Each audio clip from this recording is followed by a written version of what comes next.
Welcome students. आज हम जानेंगे प्रैक्टिकल हीट इंजन के बारे में और उनकी कार्यप्रणाली के बारे में, वर्किंग के बारे में। जो हीट इंजन होते हैं वो दो प्रकार के होते हैं। कौन कौन से? एक तो इंटरनल कंबस्शन इंजन, आंतरिक, और एक होते हैं बाह्य, एक्सटर्नल। अब इंटरनल में कौन से आते हैं? इंटरनल में कि जिसमें कि जो बॉयलर होता है वो बाहर स्थित होता है इंजन के, जहां से कि हीट जनरेट होती है। जैसे भाप इंजन आपने कहीं ना कहीं देखा हुआ होगा। पुराने समय में रेलगाड़ियां भाप इंजन से चलती थी, जिन्हें कहते थे लोकोमोटिव। उनमें जो कार्यकारी पदार्थ था वो जल की वाष्प, जिसमें बॉयलर होता था, बॉयलर में हीट जनरेट होती थी, और बॉयलर जो था वो इंजन के बाहर होता था। और अब भी वर्तमान में भी कई इंडस्ट्रीज में ये व्यवस्था काम में आती है। जो अंतर्दहन इंजन इंजन होता है, इंटरनल कंबस्शन इंजन, वो आजकल प्रचलन में है। उसमें कार्यकारी पदार्थ वायु प्लस पेट्रोल या डीजल का मिश्रण काम में लिया जाता है। इसमें अलग से ऊष्मा स्रोत की आवश्यकता नहीं होती, और सिलेंडर के अंदर ही द्रव को बर्न करके, दहन करके, और ऊष्मा उत्पन्न की जाती है।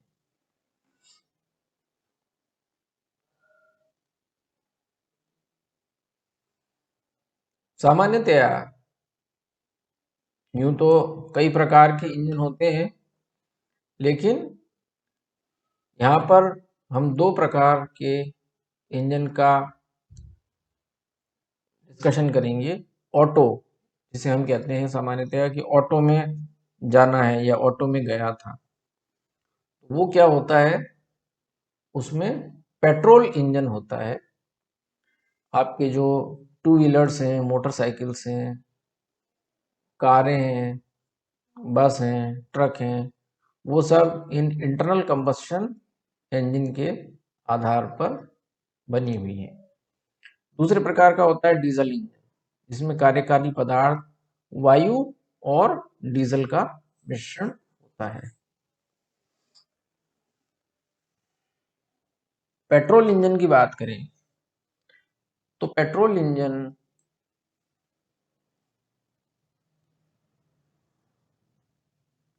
ये एक 4 स्ट्रोक इंजन होता है। जो डीजल इंजन होता है वो 5 स्ट्रोक इंजन होता है। जैसा आप देख रहे हैं, इसके मुख्य पार्ट्स कौन कौन से होते हैं? एक तो गतिशील वायुरोधी पिस्टन युक्त सिलेंडर चित्र में प्रदर्शित है। ये इनलेट हो गया, ये आउटलेट हो गया, और ये स्पार्क प्लग होता है एस। ये पिस्टन जुड़ा हुआ है रोटेटर से। तो इसमें देखिए, गतिशील वायुरोधी एयरटाइट पिस्टन युक्त सिलेंडर, सिलेंडर के बाहर स्थित कार्बोरेटर, और स्फूलिंग प्लग, स्पार्क प्लग होता है। सूचक आरेख इसका अभी हम डिस्कस करेंगे। तो ये इसका स्पार्क प्लग एस हो गया। इसमें 4 साइकिल होती हैं। वैज्ञानिक जिसने इसका आविष्कार किया था उसका नाम है निकोलस ए ओटो। इसमें 4 साइकिल होती हैं। Charging stroke, compression stroke, working stroke, exhaust stroke. Charging stroke को कहेंगे भरण स्ट्रोक या चूषण स्ट्रोक, सक करना। संपीड़न स्ट्रोक, कंप्रेशन यानी कि कंप्रेस करना, दबाना। कार्य स्ट्रोक, वर्किंग स्ट्रोक। और एग्जॉस्ट, जिसमें कि बची हुई गैसें बाहर प्रस्थान करती हैं।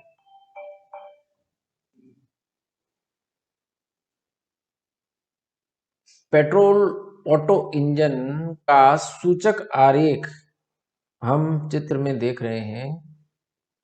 इसमें प्रमुख 4 चक्र हैं। पीवी सूचक आरेख, ए बी, फिर बी से सी, रुद्धोष्म संपीड़न, फिर सी डी, फिर डी ई रुद्धोष्म प्रसार, और फिर ई बी एग्जॉस्ट यानी रेचन।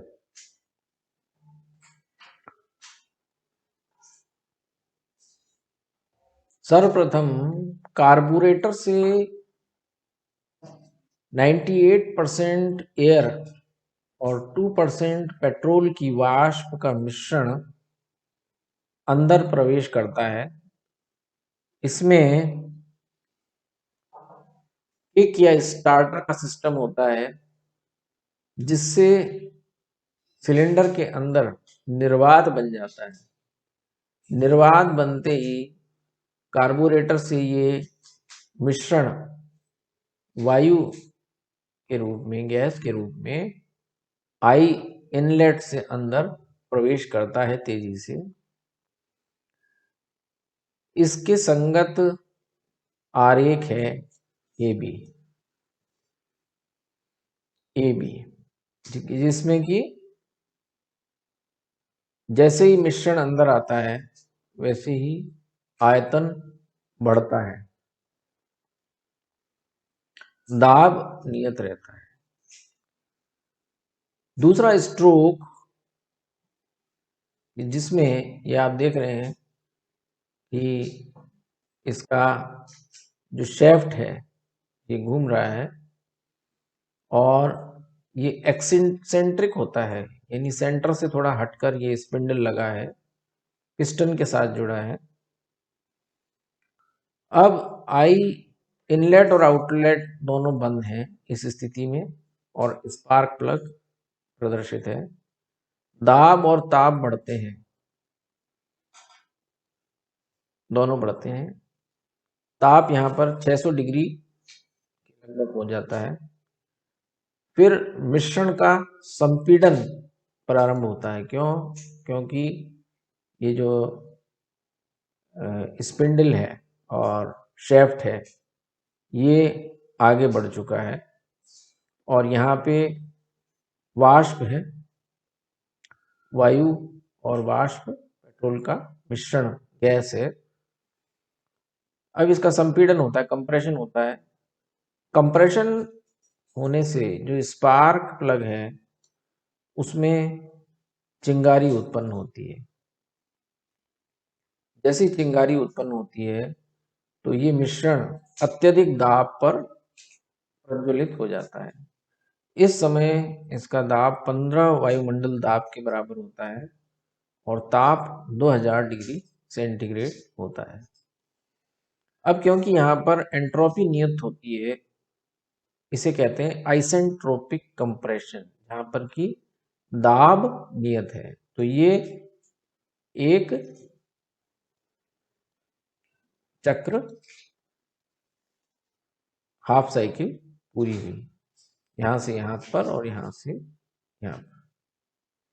फिर सी से बी से सी और सी से डी।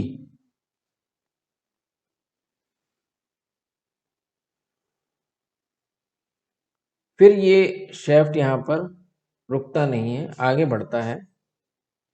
मिश्रण और कार्यकारी पदार्थ का रुद्धोष्म प्रसार होता है, अर्थात न तो ऊष्मा दी जाती है और ना ऊष्मा ली जाती है। इस कारण ताप और दाब दोनों तेजी से गिरते हैं। इसे आरेख DE में दिखाया गया है। तो यहाँ पर रुद्धोष्म संपीड़न और रुद्धोष्म प्रसार DE, BC रुद्धोष्म संपीड़न और DE रुद्धोष्म प्रसार एडिमेटिक कंप्रेशन होता है। तो इस चक्र को कहते हैं, इस स्ट्रोक को कहते हैं कार्य स्ट्रोक, वर्किंग स्ट्रोक, क्योंकि यही जो शेफ्ट है उसको गति प्रदान करता है। तो सक्शन हुआ सर्वप्रथम, फिर कंप्रेशन हुआ, फिर इग्निशन हुआ, उसी में ही शामिल है, और वर्किंग स्ट्रोक होता है, और फिर जो बची हुई गैसें हैं वो एग्जॉस्ट वाल्व खुलता है O, और पिस्टन काफी ऊपर चला जाता है और गैसीय मिश्रण उससे बाहर निकल जाता है और सिलेंडर पुनः खाली हो जाता है। और ये यहाँ पर रुकेगा नहीं, ये आगे बढ़ेगा।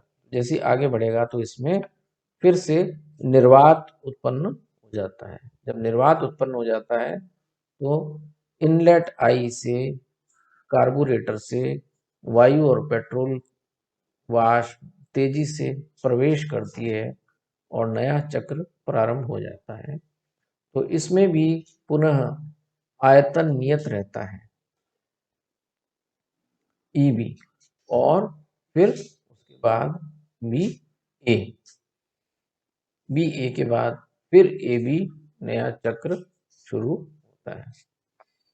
तो 4 स्ट्रोक में आप देख रहे हैं कि जहां से चला यहाँ पर आता है, एक बार घूमा, फिर ये दूसरी बार घूम के पुनः उसी स्थान पर आ जाता है। तो इस प्रकार से 2 चक्र पूरे हो जाते हैं शेफ्ट की। तो दक्षता क्या है इसकी? इसकी दक्षता ऑटो इंजन की रुद्धोष्म संपीड़न अनुपात पर निर्भर करती है, एडियाबैटिक कंप्रेशन रेशियो पर, ACR पर डिपेंड करती है। संपीड़न 1 से 27 वायुमंडलीय दाब तक संभव है। दक्षता इसकी हालांकि कम होती है, तो 45% तक ही दक्षता होती है। तो ये इसकी लिमिटेशन है कि वायु और पेट्रोल का मिश्रण अत्यधिक संपीड़न करने पर स्पार्क प्लग से चिंगारी से पूर्व ही जल उठता है। यह इसकी लिमिटेशन है, इसलिए एफिशिएंसी यानी दक्षता कम होती है। यहाँ पर हम देख रहे हैं TS ग्राफ यानी एंट्रोपी का ग्राफ, कि A से B एंट्रोपी बढ़ती है, फिर एंट्रोपी नियत रहती है BC के दौरान। तो क्योंकि रुद्धोष्म प्रोसेस में, एडियाबैटिक प्रोसेस में एंट्रोपी नियत रहती है, तो BC और DE ये कंप्रेशन है और ये एक्सपेंशन है। इसमें दोनों में ही एंट्रोपी का जो ये वक्र है ये T के पैरेलल होगा, T एक्सिस के, और एंट्रोपी नियत बनी रहती है। फिर ये एंट्रोपी CD पर बढ़ती है क्योंकि प्रेशर बढ़ता है और आयतन नियत है। फिर प्रेशर कम होता है EB पर और आयतन नियत रहता है। तो इसलिए यहाँ पर CD पर एंट्रोपी बढ़ती है और EB पर एंट्रोपी कम होती है। तो ये हमने समझा पेट्रोल या ऑटो इंजन की कार्यप्रणाली को। इसी प्रकार हम समझें डीजल इंजन की कार्यप्रणाली को। तो डीजल इंजन में देखिए, इसमें 5 स्ट्रोक होते हैं। इसका आविष्कार किया जर्मन वैज्ञानिक रुडोल्फ डीजल ने। पेट्रोल इंजन की कमी, जैसा हमने डिस्कस किया कि वायु और पेट्रोल वाष्प का मिश्रण अत्यधिक संपीड़न के कारण स्पार्क प्लग एस से चिंगारी उत्पन्न होने से पूर्व ही जल उठता है। लेकिन डीजल इंजन में क्या होता है कि वायु का संपीड़न पूरा होने के बाद ही ईंधन का अलग से प्रवेश कराया जाता है। इस कारण इसकी एफिशिएंसी पेट्रोल इंजन से अधिक होती है। इसका निर्माण हम समझें।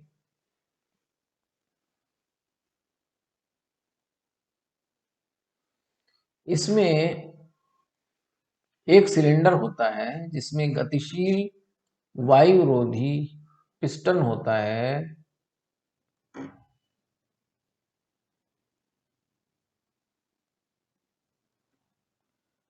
तीन द्वार होते हैं जिसमें कि एक प्रवेश द्वार होता है, दूसरा फ्यूल का होता है और तीसरा अनुपयुक्त ईंधन गैस का निकास द्वार होता है।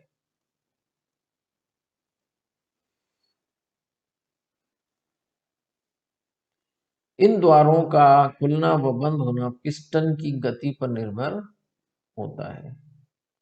देखें इसके स्ट्रोक कौन कौन से होते हैं। पेट्रोल इंजन की बात ही सक्शन स्ट्रोक होता है, फिर कंप्रेशन स्ट्रोक होता है, संपीड़न स्ट्रोक, फिर ऑयल इंजेक्शन स्ट्रोक होता है, फिर वर्किंग स्ट्रोक होता है और एग्जॉस्ट स्ट्रोक होता है।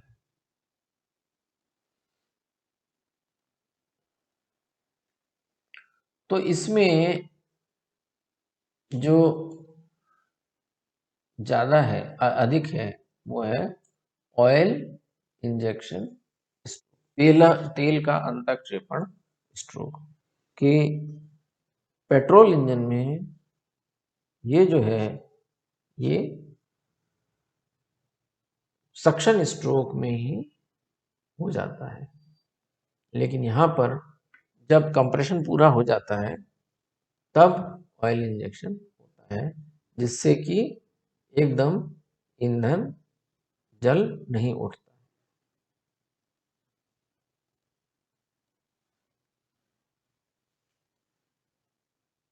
इंडिकेटर डायग्राम समझें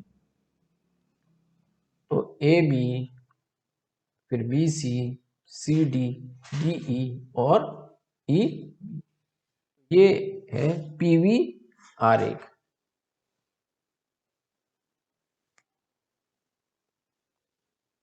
कार्य दक्षता जहाँ पेट्रोल इंजन की 45% तक होती है, इसमें 55% तक होती है और आदर्श रूप से 65% तक इसकी दक्षता होती है। दाब सहनशीलता इसकी अत्यधिक होती है, इसीलिए जो डीजल इंजन है वो भारी होते हैं, भारी बनाए जाते हैं।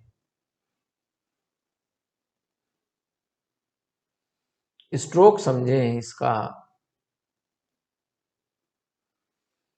तो सर्वप्रथम सक्शन या चूषण स्ट्रोक है, जिसमें पिस्टन बाहर की ओर गति करता है, प्रवेश द्वार आई खुलता है, वायु आई से बेलन में सिलेंडर में प्रवेश करती है वायुमंडलीय दाब पर। क्योंकि आयतन बढ़ रहा है इसलिए इसे सूचक आरेख ए बी से दर्शाया गया है। प्रेशर कांस्टेंट है। तत्पश्चात सभी द्वार बंद हो जाते हैं और शेफ्ट की गति आगे होती है और कंप्रेशन होता है तो उस कंप्रेशन के कारण दाब जो है वायुमंडलीय दाब का 35 एटमॉस्फेरिक प्रेशर तक हो जाता है और ताप अत्यधिक हो जाता है 1000 डिग्री सेंटीग्रेड और आयतन जो मूल आयतन है उसका 17वां भाग हो जाता है।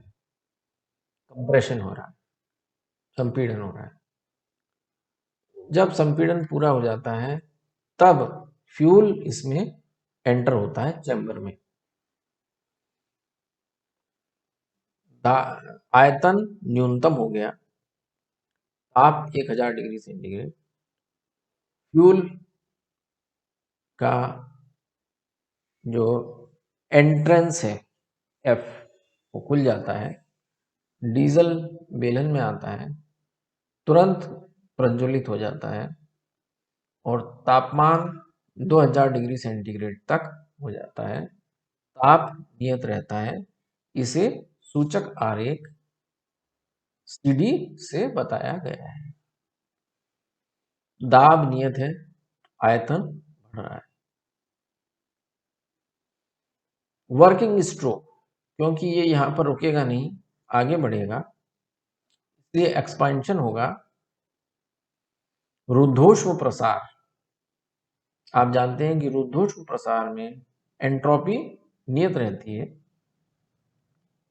टेम्परेचर और प्रेशर पहले अधिक थे, अब तेजी से रुद्धोष्म प्रसार होता है तो प्रेशर और टेम्परेचर डाउन होते हैं। इसे सूचक आरेख डीई से बताया गया है। तो ये एक एडियाबैटिक हो गया और ये एक एडियाबैटिक हो गया। तत्पश्चात जब ये रुकता नहीं है, ये आगे बढ़ता है तो सिलेंडर में अनुपयोगी गैस पिस्टन से बाहर निकलती है, वो एग्जिट द्वार खुल जाता है और गैस का निकास हो जाता है। इस प्रकार से चक्र पूर्ण हो जाता है। तो इसमें हम देख रहे हैं, यदि हम कंपेयर करें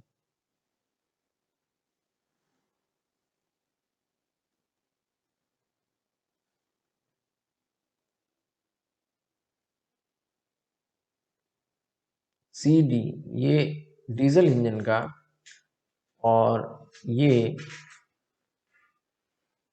पेट्रोल इंजन का ग्राफ है। तो इसमें देखिए कि जो सी डी है ये पैरेलल है वी एक्सिस के। तो एफिशिएंसी किस प्रकार से निकालते हैं, एक पीटी डायग्राम से, एक टीएस डायग्राम से ये हम समझेंगे। जब एंट्रोपी का डिस्कशन करेंगे तब हम समझेंगे। तो यहाँ पर क्योंकि यहाँ इसका जो एरिया है वो कम है, इसलिए यहाँ पर जो वर्किंग स्ट्रोक है उसमें से यहाँ पर एंट्रोपी नियत रहेगी, यहाँ पर एंट्रोपी नियत रहेगी। तो ये था पेट्रोल इंजन और डीजल इंजन का एक कंपैरेटिव स्टडी, और मैं समझता हूँ कि एक उपयोगी प्रैक्टिकल जो पार्ट है वो हमने समझा है कि किस प्रकार से डीजल और ऑटो इंजन कार्य करते हैं। तो इसको आप पुस्तक से समझिए। पुस्तक है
स्टैंडर्ड बुक्स में reef, statistical mechanics and thermodynamics,